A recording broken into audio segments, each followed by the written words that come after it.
Hi అండి. అందరికీ నమస్తే. మాధవి వంటిల్లు ఏలూరు ఛానల్.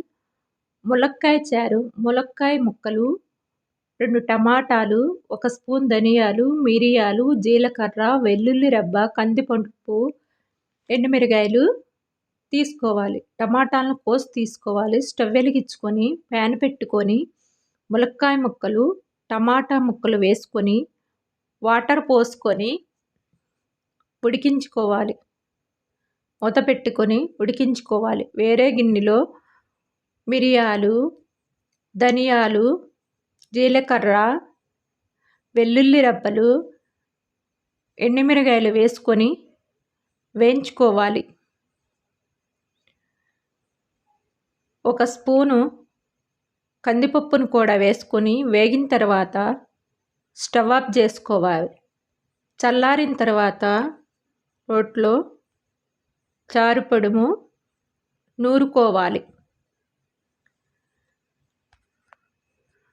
ఉడికించి పెట్టుకున్న ములక్కాయ ముక్కలు, టమాటా ముక్కలను స్టవ్ ఆఫ్ చేసుకొని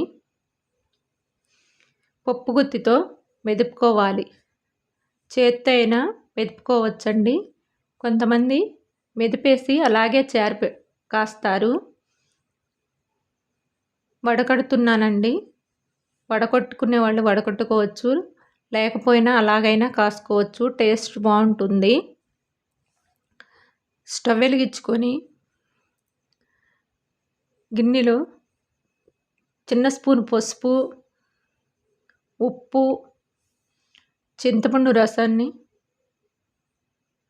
పోసుకోవాలి. నూరి పెట్టుకున్న చారు పొడుమును కూడా వేసుకొని చారును మరగనివ్వాలి. స్టవ్ వెలిగించుకొని ప్యాన్ పెట్టుకొని నూనె వేసుకొని నూనె హీట్ ఎక్కిన తర్వాత ఎండుమిరగాయలు, పచ్చెనపప్పు, ఆవాలు, జీలకర్ర, కరివేపాకు వేసుకొని తాలింపు వేగిన తర్వాత చారులో తాలింపును వేసుకొని కలుపుకోవాలండి. ఒక 5 నిమిషాలు ఉంచిన తర్వాత స్టవ్ ఆఫ్ చేసుకోవాలి. ములక్కాయ చారు. ఈ వీడియో నచ్చితే లైక్ చేయండి, షేర్ చేయండి, సబ్స్క్రైబ్ చేయండి. ఒక్క లైక్ ఇవ్వండి. Thank you.